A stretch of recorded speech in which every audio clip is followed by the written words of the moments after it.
Terrible advice you might have seen, heard, learned in the dating world. Terrible advice. Your soulmate exists.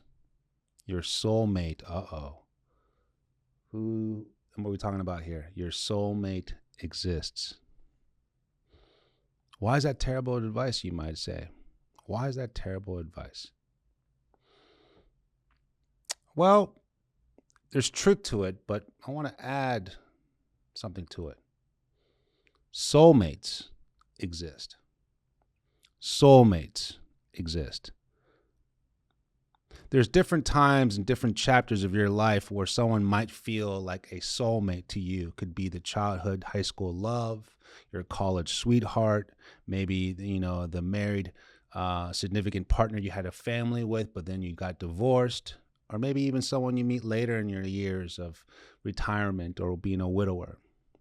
Soulmates exist. At the end of the day, your soulmate of who you end up with is the person that you were supposed to end up with because you both value and you both commit to where you both are at your life. You understand that chemistry, connection, and compatible factor of the timing and why we're together.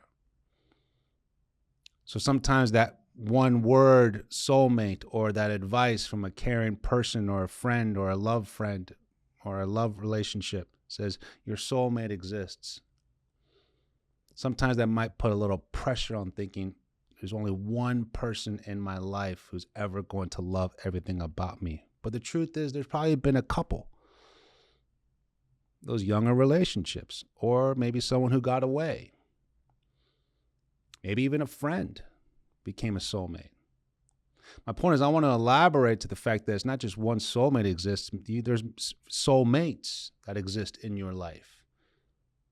Understand that the person you ultimately want to be with is going to be the soulmate of the time, of this decade, of this chapter in your life that fits. The idea that only one soulmate might cause problems because you always put a certain unrealistic bar or standard on how anything less than that is not right. Anything less than that is settling. I've had a lot of clients and coaching calls of talking about the one that got away, the college sweetheart, the high school love, and they feel like they're never going to find that again. And they almost hold themselves down on never thinking they're ever going to find that again. When actually, I try to encourage them to say, hey, since you've had that and you value that and you know what you really took from that, wouldn't that be something to look for in someone else? But now where you are in life? If you ever experienced a soulmate, if you ever experienced a connection so deep with someone, you should be grateful. You should be appreciative. You should be excited. Because that should keep you encouraged that there are others. Hard to find, don't get me wrong, hard to find, but there are others who could have those same characteristics, those qualities, that vibe, that connection. Soulmates exist, not just one soulmate. Be encouraged to date. Be positive about socializing. Be excited about who you are in life. You only have this one time around in the world. And if you just keep on looking in the back and the past of where you are, where's this quote I heard the other day on a movie? That's why the windshield is 10 times bigger than the rearview mirror. Look forward in your life. Be excited about what's coming.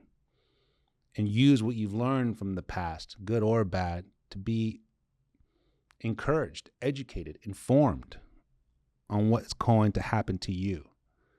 It helps you just be more present. It helps you be more engaged. It helps you to be more aware of things that are in front of you, compared to comparing to the past, comparing to one specific person, comparing. No, take what you have learned, take what you do love, and bring that into yourself and see that's out there again. have a more optimistic approach in the dating world. And I know it could be discouraging. I know it could be frustrating. That's where I'm here to help understand that I respect your serious situation. I respect your serious interest. I respect your serious desire to date, but I'm not going to be dramatic about it where it's going to be such an extreme situation to be heavy and no, we've gone through other things that are very dramatically intense in life. I want you to find some level of light and encouragement and some happiness and some joy to date, because it's supposed to be fun. It's supposed to be exciting. But sometimes we kind of put a different idea of what dating's all about. Dating is a skill. If you need that skill, you send me a message because I'm going to help you out with that. Soulmates exist, not just one, but soulmates. My name is Coach Andres. Thank you very much. I'll see you soon.